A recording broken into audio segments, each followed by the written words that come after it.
Hi, this is Survive from Scrappy Mania, and today I'm going to show you how to create the sofrito, which is the base for a lot of our Puerto Rican dishes. And this is the base for the arroz con gandule that I show you on a previous video. So what you're going to need some onions. I have about 2 whole onions and 1 red onions, and a bunch of peppers. So I have like 3 green peppers and 2 red peppers, but you can make it with just green. I do have some green onions. I have about a whole clove of garlic. That's actually what I showed you there was oregano and some olive oil.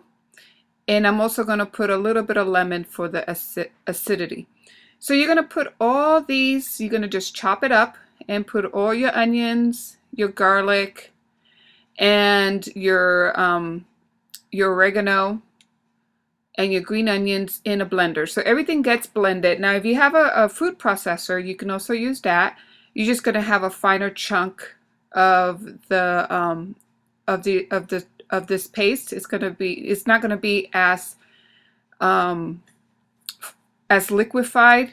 It'll be more chunkier with a food processor, which is also fine too. I don't have a food processor big enough in order to accommodate for everything that I have in here. So once you put everything in a blender, you're going to bring it over to your mixer. So here I have, and then you're going to put a little bit of olive oil just to help lubricate a little bit of the ingredients.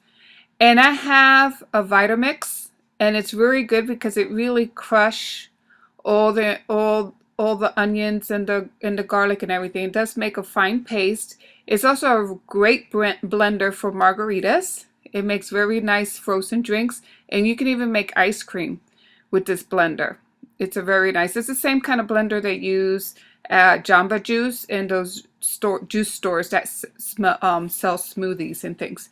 So see how there's a nice little paste there, and now I'm going to go ahead and start placing my green peppers and red peppers. A lot of times you have to do it in 2 stages because depends how much you're making. Now all the ingredients will fit at once. So what you do is you just put a little bit of the ingredients and then you grind it, and then you start adding the rest of the ingredients little by little until you get them all liquefied or made into a paste. So now I'm ready to finish off and put some more of my green peppers.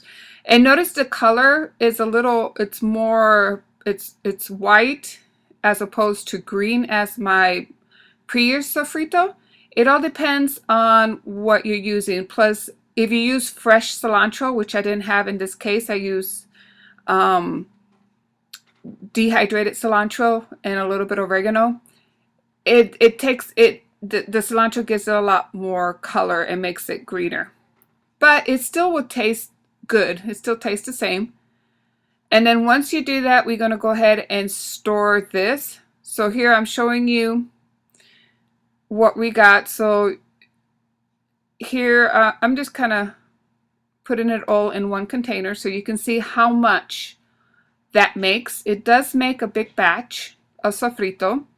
And if you cook a lot of Puerto Rican food, then this is probably a week's worth or weeks to 2 weeks worth. But since I don't cook that much Puerto Rican food, I only do it every once in a while. So I like to freeze it. As you can see there, I take sofrito and I like to freeze it in my freezer, so that way I take 1 container out per week and I put it in smaller batches. So here I'm just making a little small batches, and then that little bit left over there, I'm just going to mix it with one that I already have out, and I'll put it in the refrigerator.